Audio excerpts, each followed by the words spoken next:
উচ্চ মাধ্যমিক চতুর্থ সেমিস্টার ছাত্রছাত্রীদের জন্য একটা বেকার আপডেট দিচ্ছি। হ্যাঁ, গুরুত্বপূর্ণ নয়, একদমই বেকার। সবাই কাউন্সিলের যে ইউটিউব চ্যানেল রয়েছে অফিসিয়াল, সেখানে 10 ঘন্টা আগে একটা ভিডিও দেওয়া হয়েছে ফ্রম প্রেসিডেন্টস ডেক, মডেল প্রশ্ন, স্ট্রাকচার, এইসব নিয়ে উনি বলেছেন, যেটা উনি বরাবরই করে আসছেন সেমিস্টারের শুরু থেকে। প্রবলেমটা সেখানে না, প্রবলেমটা হচ্ছে এখানে যে বেঙ্গলি কোশ্চেন প্যাটার্নটা নিয়ে আলোচনা করা রয়েছে, যেখানে দেখো 2 নম্বর 3 নম্বরের প্রশ্ন রয়েছে। এটি হচ্ছে একটা ওল্ড নোটিশ। এই নোটিশটাও তোমাদেরকে আমি দেখিয়ে দিচ্ছি। এই দেখো, এই 9-10-2025 এইটার যে একটা মডিফিকেশান ভার্সান এসেছে আলাদা করে, সেইটি কিন্তু কাউন্সিল এখানে দেখায়নি। কাউন্সিল কী করেছে? কাউন্সিল করেছে এই পুরনো যে 3-10 তারিখের যে নোটিশটা ছিল ওইটাকেই দেখিয়ে এখানে ভিডিও বানিয়েছে। এই দেখো, এই যে বেঙ্গলি দেখবে, এই দেখো, এই 2 নম্বর 3 নম্বরের প্রশ্ন রয়েছে। এই নোটিশটার ডেট হচ্ছে 3-10-2025। আর তারপরে যে একটা নোটিশ জারি করেছে কাউন্সিল 9-10 তারিখে, মানে 9 অক্টোবর, সেইটা কাউন্সিলের কাছে, মানে কাউন্সিল নিজেই বুঝতে পারছে না কখন কোন নোটিশ পাবলিশ করছে, কোন নোটিশের আপডেট আসছে। আর একটা সবচেয়ে বড় কথা, পাবলিক প্ল্যাটফর্মে ভিডিও বানিয়েছে, ছাত্রছাত্রীরা তো যথারীতি রেগে রয়েছে। কী করেছে? এখানে দেখো কমেন্ট সেকশনটাই অফ করে দিয়েছে, only subscriber and member can comment. মানে এখানে আবার যদি এই কাউন্সিলের ভিডিওর নিচে কোনো মন্তব্য করতে হয়, ফিডব্যাক দিতে হয়, তাহলে আবার চ্যানেলের এখানে মেম্বারশিপ নিতে হবে। এই প্রথম মানে ওয়েস্ট বেঙ্গলের, মানে বলছে না আমরা সব কিছুতে এগিয়ে, এই এগিয়ে যে একটা বোর্ড ভিডিও বানাচ্ছে পাবলিক প্ল্যাটফর্মে, সেখানে কমেন্ট করতে গেলে ইউটিউবের মেম্বারশিপ নিতে হবে, আলাদাই চলছে। তো এইটা নিয়ে আমি তোমাদের বলে দিই, এই বিষয়টা নিয়ে যাতে কনফিউশন না হয়, তোমরা আগে যে যা নোট ফলো করেছো, ধরো আমাদের এডুটিপসেরই চতুর্থ সেমিস্টারের কোনো নোট নিয়েছো, বাংলা নিয়েছো, অলরেডি প্রচুর ছাত্রছাত্রী সংগ্রহ করে নিয়েছে, এইটা কিন্তু একদম ফাইনাল। ওখানে কাউন্সিলের একটা ভুল হয়েছে, আমরা কাউন্সিলকে ইমেল করব যাতে ক্ল্যারিফিকেশান কাউন্সিল দেয়।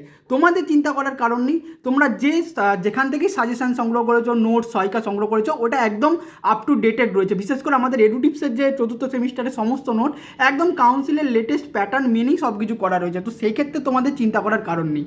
আর তোমরা যদি নিজেরা এসে এই নোটিশগুলো সব দেখতে চাও, যে নোটিশের ডেট অনুযায়ী যে রয়েছে, তোমরা গুগলে এসে সিম্পলি সার্চ করো এডুটিপস, ঠিক আছে? এডুটিপস সার্চ করলেই তোমরা আমাদের ওয়েবসাইটে চলে আসবে। আমাদের ওয়েবসাইটে এসে হোম পেজে একটু নিচের দিকে স্ক্রল করে দেখবে একটা এইচএসের সেকশন রয়েছে। এখানে নিউ সিলেবাস সেকশানে ক্লিক করবে। নিউ সিলেবাস সেকশানে ক্লিক করলেই তোমরা কিন্তু এই যে দুটো নোটিশ আমি তোমাকে দেখাচ্ছি, এই পেজটাতে এসে এই বাংলা কোশ্চেন প্যাটার্নের দেখবে একটা আলাদা করে আপডেট রয়েছে, আর একটা চতুর্থ সেমিস্টার প্যাটার্নের আপডেট এসছে।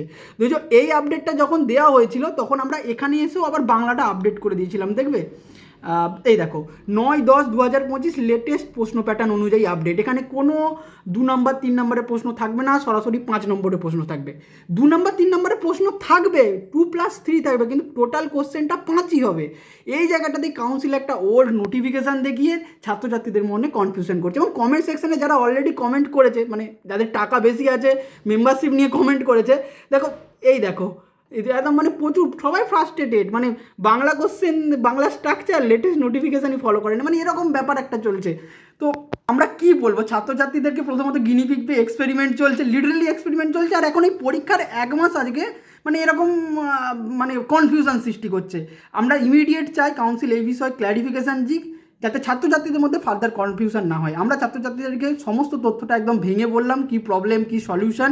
তোমাদের চিন্তা করার কোনো কারণ নেই, তবে হ্যাঁ, কাউন্সিলের চিন্তা করার অবশ্যই রয়েছে। কারণ কাউন্সিলের প্রেসিডেন্ট চিরঞ্জীব স্যারের থেকে চিরঞ্জীব স্যার ওনাকে জাস্ট ফেসটা ইউজ করে ভিডিও বানানো হচ্ছে। কিন্তু কাউন্সিলের যারা অফিসের ম্যানেজমেন্ট রয়েছে, তারা যদি নিজেরাই আপ টু ডেট নোটিফিকেশান হিসাবে কাজপত্র না করতে পারে, আপডেট না দিতে পারে, তাহলে ভিডিও বানিয়ে কনফিউশন করার কী দরকার? আমার যেমন নর্মাল চলছিল, আমি অফিসিয়াল নোটিশ দিয়ে দিচ্ছি, ঠিক আছে। এখন আবার হঠাৎ করে 1 মাস আগে ভিডিও বানিয়ে ছাত্রছাত্রীদের মধ্যে কনফিউশন করার কোনো দরকার নেই। তোমরা অবশ্যই সমস্ত বন্ধুদের সাথে এটা শেয়ার করে দিও। আর হ্যাঁ, তোমরা যারা এডুটিপসের নোট সংগ্রহ করোনি এখনও, তোমরা অবশ্যই আমাদের এডুটিপস স্টোরে এসে বা গুগলে এসে সার্চ করে বা আমাদেরকে হোয়াটসঅ্যাপ করে নিয়েও কিন্তু সংগ্রহ করতে পারো। সমস্ত ডিটেলস তোমরা আমাদের ডেসক্রিপশানে পেয়ে যাবে। Thank you.